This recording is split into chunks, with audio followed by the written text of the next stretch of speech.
السلام علیکم ورحمۃ اللہ وبرکاتہ۔ آج میں مخاطب ہوں اہل حدیث عوام الناس سے۔ علماء تو میرے سروں کا تاج ہیں، ان سے سیکھی باتیں آج میں شیئر کرتا ہوں اور کرتا بھی ہوں۔ جب ہم امام کے پیچھے نماز پڑھتے ہیں تو ایک غلطی کرتے ہیں، وہ یہ غلطی کہ جب آمین اونچی آواز سے کہتے ہیں، امام کہتا ہے وَلَضَّالِّينَ، امام کہتا ہے آمین۔ امام سے سبقت نہیں کرنی چاہیے۔ امام جب آمین کہہ چکے تب ہم کہیں آمین۔ بچے تو بچے ہیں، بچے تو اس قانون میں آتے ہی نہیں، کیونکہ وہ بالغ نہیں ہوتے۔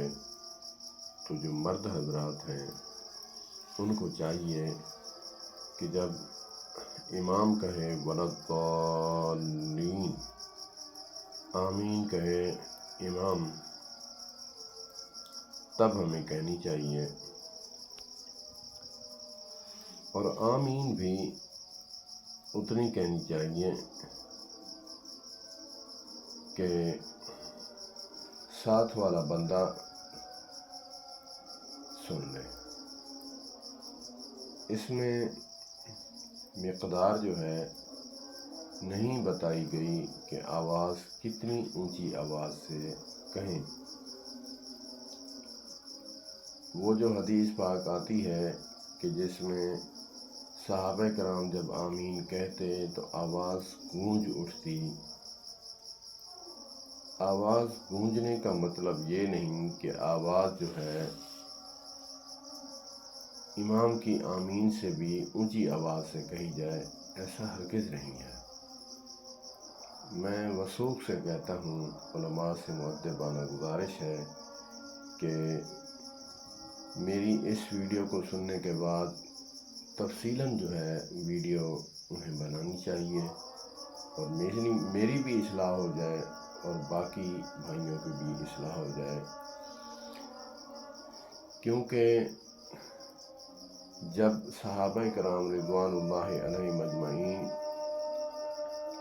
ہزاروں کی سینکڑوں کی تعداد میں ہوتے ہیں، آواز گونجنے کا مطلب یہ ہے کہ آواز جب اکٹھی ہوتی ہے تو تب گونج اٹھتی ہے۔ ایسا ہرگز نہیں کہ آواز اتنی اونچی آواز سے کہنی چاہیے، آمین اتنی اونچی آواز سے کہنی چاہیے کہ ساتھ والا بندہ سن لے۔ وَلَضَّالِّينَ،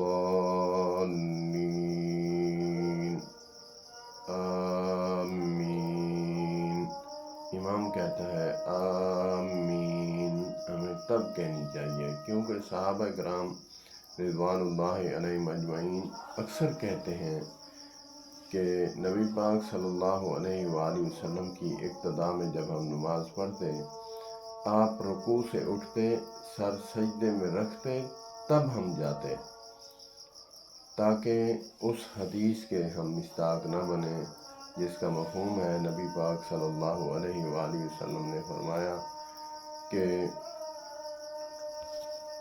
جو شخص مقتدی امام سے سبقت کرے گا، اللہ نہ کرے کہ اس کا سر جو ہے گدھے جیسا بن جائے۔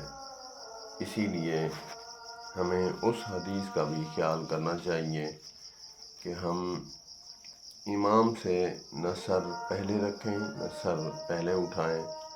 اسی طرح آمین بھی اس حدیث کے زمرے میں آتی ہے کہ جب آمین امام کہہ چکے تب ہمیں کہنی چاہیے۔ اللہ پاک ہمیں دین کی سمجھ عطا فرمائے۔ والسلام علیکم ورحمۃ اللہ وبرکاتہ۔